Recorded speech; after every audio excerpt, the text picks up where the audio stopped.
Do you guys remember when the Range Rover Evoque first launched like 8 years ago? Everyone like lost their and rightly so. It became the fastest selling car in Land Rover history and then won like 217 global awards. So no pressure on this guy. I'm in the D180 HSE R Dynamic all-wheel drive automatic. And I know what you're thinking. They look exactly the same. What's different? But actually, would you believe me if I told you that the only thing to come from the previous generation is in fact the door hinges? Everything else is new. Now, if you put them side by side, you will spot the differences. This actually just looks like kind of like a baby Velar, if you will. The wheelbase has grown by 21 millimeters, which means you get a bit more rear legroom. Not that much more, it's still quite tight back there. But the boot has increased by 10% to give you 591 litres, which Range Rover says you can put like a pram or a golf bag in there. I wouldn't know, I don't need either of those things. Get down, get down.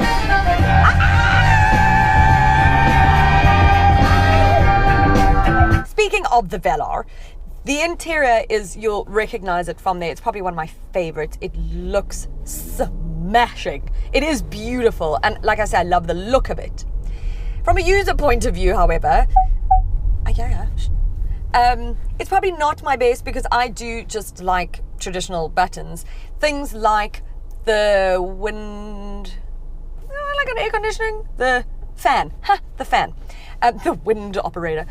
You have to like press a button before you can change it. If I want to turn the stop start off, I have to go into the thing and turn it off.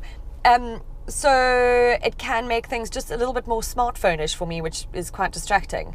Once you get used to it, I think you'll be fine. But I still would just prefer a traditional button. But then it wouldn't look as bloody good. This 12.3-inch drive display is beautiful. It just all looks quite stunning. It has got some cool tech. It's got a smart rear view camera, which means it turns it into like an HD camera. So if you've got like a massive box in the back or something and it's blocking your view, or you've got some people with their massive heads in the way, you can still see, which is pretty cool. It can be quite distracting in the beginning because it's so unusual, but once you get used to it, it's actually very, very handy. And then it's got clear sight ground view, which means it's got cameras underneath the front grille and in the side mirrors and stuff, so you can see what's under the car and what's like right in front of it. So if you're going over something, you're like, oh fuck, you can see. Great for off-roading, which this car is capable of.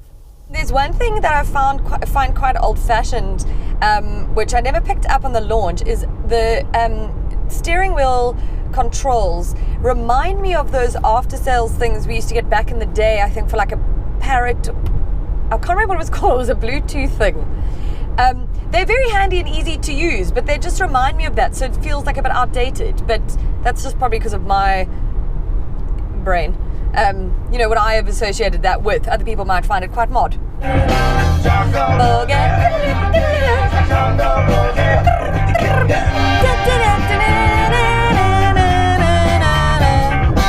So this sports a 2-litre turbo diesel.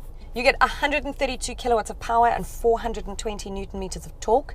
There is a bit of a hesitancy when you put your foot down, which for me is the problem. And I use a traffic circle as an example. Okay, sometimes you want to just quickly sneak in, when someone's coming and there's a gap, but you put your foot down and then there's that break and you're like, hey, no shit. And the car gets closer and then all of a sudden you've got so much power that you kind of like on two wheels go around the circle. That just would take some driving habit. Technique? No. Getting used to. Could have just said that. Speaking of off-roading, like I say, this car is actually very capable. It's not just a manicured city car like many people think it is. It can get through quite a few fun obstacles, like depth wading in the water and whatever that thing's called, like quite fun to do. I did it. I think the thing about this segment though is that off-roading isn't necessarily high on the priority list. But it is what it has over its competitors, maybe, because why are you, temperamental is what it is.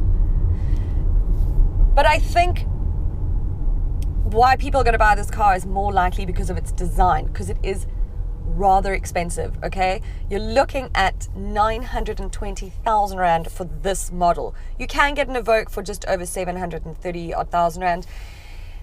But that's quite expensive, especially when you consider its competitors like the Audi Q3 or the Volvo XC40, which I love. I love both those cars, in fact.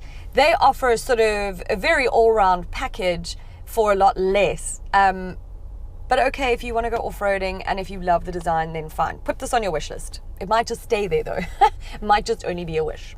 You're cool. Okay, here's my free advice. Okay, hazards, you know?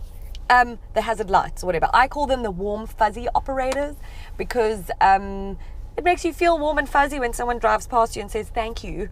You know, feel nice and warm and fuzzy inside. What they are not for is for whenever you feel like it.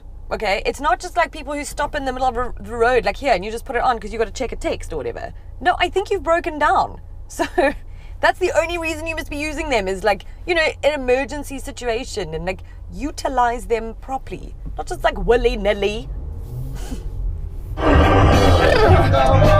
She's like a song of sounds. I could sing it.